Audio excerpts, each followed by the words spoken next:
தன்னுடைய வீட்டுல ஒரு பந்தியில இருக்கும்போது மரியாள் வந்து அவருடைய பாதங்களுக்கு எண்ணெய் பூசுகிறதையும் தன்னுடைய தலைமயிரால அதை துடைக்கிறதையும் அவர் எழுதிய கூனியான ஒரு ஸ்திரீயை சுகமாக்குற அற்புதம் அப்படின்னு சொல்லி ஸ்திரீகளை இந்த புஸ்தகத்துல வந்து அதிகமாய் மேம்படுத்தி அவர் எழுதியிருப்பாரு. அப்படியாக யூதர்களுக்கும் புற ஜாதியினருக்கும் இடையில ஒரு பெரிய வித்தியாசத்தை நம்ம இந்த புஸ்தகத்துல பார்க்க முடியும். அப்படின்னு பாத்துக்கிட்டோம்னா நாயின் ஒரு விதவிக்கு செய்ததான அற்புதத்தை இந்த புஸ்தகத்துல பார்க்க முடியும். மற்ற 2 புத்தகத்திலுமே இருக்காது.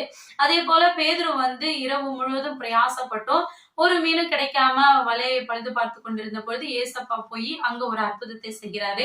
அதையும் இந்த இடத்துல நம்மளால பார்க்க முடியும். முடந்தான பெண்ணை அவர் சுகமாக்குகிறதையும் பார்க்க முடியும். அதே போல 10 குஷ்டரோகிகள், இப்படியாக அநேக அற்புதங்கள் மற்ற புஸ்தகத்துல சொல்லப்படாத அநேக அற்புதங்களை நம்ம இங்க பார்க்க முடியும். மெயினா இங்க வந்து இவங்க எல்லாம் ரட்சிக்கப்பட மாட்டாங்க, இவங்க எல்லாம் ஏசப்பா கிட்ட வரவே கூடாது அப்படின்னு சொல்லி யூதர்களால தள்ளப்படுகிறவங்க ரட்சிக்கப்படுகிறதை நம்ம இங்க பார்க்க முடியும். இந்த சக்கையை ரட்சிக்கப்படுகிறதை நம்ம பார்க்க முடியும். இன்றைக்கு இந்த வீட்டுக்கு ரட்சிப்பு வந்தது அப்படின்னு அவர் சொல்லுவாரு. அதே போல அவர் சிலுவை மரணத்தின் போது அவர் சிலுவையில தொங்கிக் கொண்டிருந்த போது வலது புறத்திலும் இடது புறத்துல 2 திருடர்களை அவங்க அறிஞ்சு வச்சிருப்பாங்க. அப்போ ஒரு கள்ளன் அந்த ஸ்பாட்ல இயேசுவை ஏற்றுக்கொள்வான். அப்ப ஏசப்பா சொல்றாரு, இன்றைக்கு நீயும் என்னோட கூட பரதீசில் இருப்பான்னு.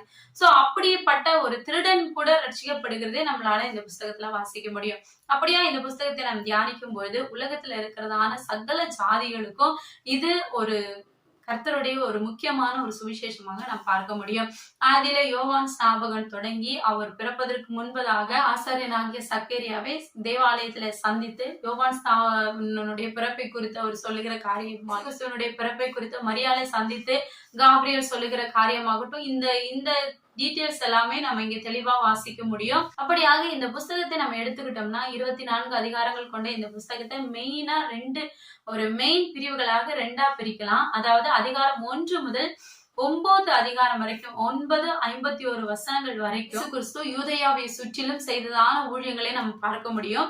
9வது அதிகாரம் 51 வசனத்துக்கு அப்புறம் நம்ம பார்த்தோம் அப்படின்னா அதுல வந்து எருசலேமினுடைய பிரயாணம், எருசலேமுக்கு அவர் செல்லுகிறது, அங்க போய் அவர் அடிக்கப்படுகிறது, அங்க போய் நடக்கிறதான அவர் உயிர்த்தெழுதல் வரைக்கும் இருக்கிறதான காரியங்களை மற்ற அதிகாரத்திலே நம்மளால பார்க்க முடியும். கிட்டத்தட்ட 9 அதிகாரம் வரைக்குமே கலிலேயாவை குறித்தும் அவர் யூதேயா தேசங்களை சுற்றியும் அவர் செய்ததான ஊழியங்களை 9 அதிகாரத்துல முடித்து விட்டு அவர் எருசலேமுக்கு செல்லுகிறதான அந்த இடைப்பட்ட காரியத்தை மாத்திரம் கிட்டத்தட்ட 19 அதிகாரம் வரைக்கும் 10 அதிகாரத்துல இந்த ஒரு காரியத்தை அவர் அந்த அளவுக்கு தெளிவா விவரித்து சொல்லி இருப்பார். 4 பார்ட்டாக இதை டிவைட் பண்ணி நம்மளால படிக்க. முதலாவதாக 1-2 அதிகாரங்கள்ல காபிரியல் தூதன் வந்து சகேரியாவுக்கு யோவான் ஸ்நானனை குறித்து வெளிப்படுத்துகிற காரியத்தையும் அதே போல மரியாளுக்கு இயேசு கிறிஸ்துவை குறித்துதான் வெளிப்படுத்துகிற காரியத்தையும் நம்மளால பார்க்க முடியும்.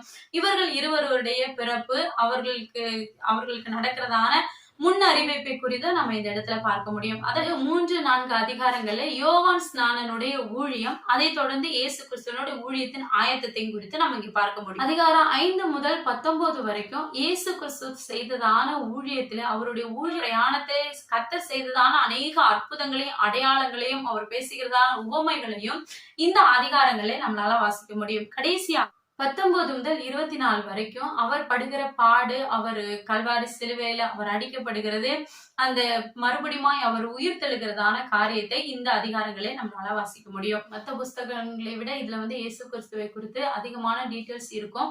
அவருடைய தலைமுறை ஆதாம் வரைக்கும், அவர் ஆதாம்ல இருந்து ஸ்டார்ட் பண்ணி இயேசு கிறிஸ்து வரைக்கும் அவருடைய தலைமுறைகளை அவர் சொல்லியிருப்பாரு. அதே போல இயேசு கிறிஸ்துவனுடைய இளமை பிராயத்தை குறித்து ஒரே சுவிசேஷ புஸ்தகம் இதுதான். அவருடைய இளமை பிராயத்தை குறித்து நம்ம இங்க பார்க்க முடியும். அதே போல யோவான் ஸ்நாபகனுடைய பிறப்பு, அவனை குறித்து முன்னறிவிக்கப்பட்டதான காரியங்களை குறித்தும் நம்மளால இங்க பார்க்க முடியும். அந்த மற்ற புஸ்தகங்கள்ல சொல்லப்படாத அநேக காரியங்களே நம்ம இந்த இடத்துல நம்மளால வாசிக்க முடியும். இந்த சுவிசேஷ புஸ்தகத்தை நம்ம தியானிக்கும் போது இதுல இருந்து அநேக காரியங்களை கற்றுக்கொள்ளலாம். தெயோப்பிலோ என்கிறதான ஒரு தனிப்பட்ட மனுஷனுக்கு அவர் எழுதியிருந்தாலும் இன்றைக்கு வாசிக்கிற நம்ம எல்லாருக்குமே இது பிரயோஜனம் உள்ளதா இருக்கும். ஏன்னா நாமும் இந்த நாள்ல புறஜாதிகளா இருக்கிறோம். எல்லாருமே சொல்லுவாங்க, கிறிஸ்த ஏசப்பா வந்து யூதர்களுக்காக மட்டும்தான் வந்தாரு, அவர் வந்து ஃபாரின் கடவுள் அப்படியெல்லாம் இன்னமும் சொல்லி கொண்டு இருக்கிறதான ஜனங்கள் அநேகர் இருக்கிறாங்க. அப்படிப்பட்ட ஜனங்களுக்காக தான் லூக்கா இந்த சுவிசேஷத்தை அவர் எழுதியிருக்கிறாரு. ஏன்னா யூதர்களுக்காக வந்தாரு அப்படின்னு சொன்னா ஆபிரகாமோடயே ஸ்டாப் பண்ணிருக்கணும். ஆனா அவர் ஆபிரகாமோடய ஸ்டாப் பண்ணல. அவர் ஆதாம் வரைக்கும் போனாரு. நம்ம எல்லாருக்கும் தெரிந்தது போல உலகத்துல சிருஷ்டிக்கப்பட்ட முதல் மனுஷன் ஆதாம். நம்ம எல்லாருமே ஆதாமுடைய சந்ததியா இருக்கிறபடினால இயேசு கிறிஸ்து யூதர்களுக்காக மாத்திரம் அல்ல, ரோமர்களுக்காக மாத்திரம் அல்ல, எபிரேயருக்காக மாத்திரமல்ல, புற ஜாதியான நம்ம எல்லாருக்காகவும் அவர் வந்தாரு, அவர் பிறந்தாரு, நம்ம எல்லாருக்காகவும் அவர் அடிக்கப்பட்டாரு. நம்முடைய பாவங்களுக்காக, நம்முடைய மீறுதல்களுக்காக கல்வாரி சிலுவையிலே மரண பரியந்தமும் தன்னை தாழ்த்தி நமக்காக அவர் ஜீவனையும் கொடுத்திருக்கிறாரு. அது மாத்திரமல்ல, இப்பவும் நமக்காக அவர் உயிர் தெழுந்து நமக்காக வெயிட் பண்ணிட்டு இருக்கிறாரு. நம்ம எல்லாருக்கும் இருக்கிற ஒரே ஒரு விசுவாசம் தான், கர்த்தர் சீக்கிரத்துல வருவார், நம்ம எடுத்துக்கொள்ளப்படுவோம்.